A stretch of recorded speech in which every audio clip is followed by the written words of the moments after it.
Hello दोस्तों, कैसे हो आप सब। आशा करती हूँ सभी अच्छे होंगे। आज मैं आपको अहोई अष्टमी की कथा सुना रही हूँ। आप मेरे चैनल को सब्सक्राइब कर देना और अच्छी लगे तो शेयर भी कर देना।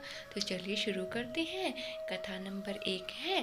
प्राचीन काल में एक साहूकार था जिसके 7 बेटे थे और 7 बहुएं थी।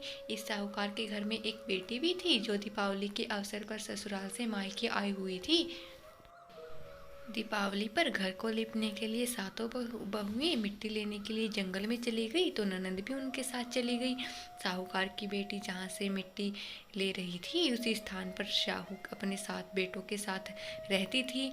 खोदते हुए गलती से साहूकार की बेटी ने खुरपी से शाहू का एक बच्चा मार दिया। शाहू इस पर क्रोधित होकर बोली, मैं तुम्हारी कोख बांधूंगी। शाहू की यह बात सुनकर साहूकार की बेटी अपनी सातों भाभियों से एक एक करके विनती करती है कि उसके बदले में वे अपनी कोख बंधवा ले।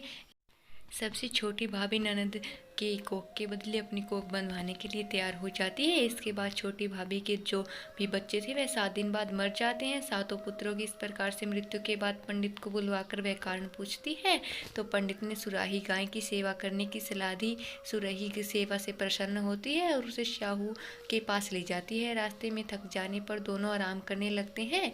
अचानक साहूकार की छोटी बहू की नज़र एक ओर जाती है। वह देखती है कि एक सांप गरुड़ पंखनी के बच्चे को डसने जा रहा है और वह सांप को मार देती है।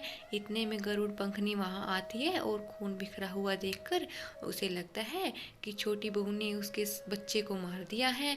इस पर वह छोटी बहू को चोंच मारना शुरू कर देती है। छोटी बहू इस पर कहती है कि उसने तो उसके बच्चे की जान बचाई है। गरुड़ पंखनी इस पर खुश होती है और सुरही सहित उन्हें शाहू के पास ले जाती है और शाहू छोटी बहू की सेवा से प्रसन्न होकर उसे 7 पुत्र और 7 बहुएं होने का आशीर्वाद देती है।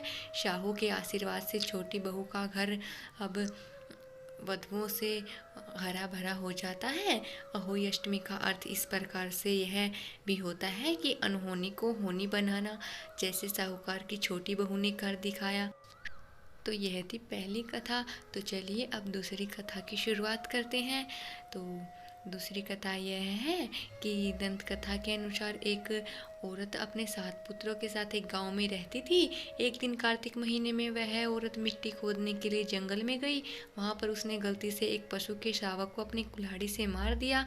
उस घटना के बाद उस औरत के सातों पुत्र एक साथ ही मृत्यु को प्राप्त हो जाते हैं।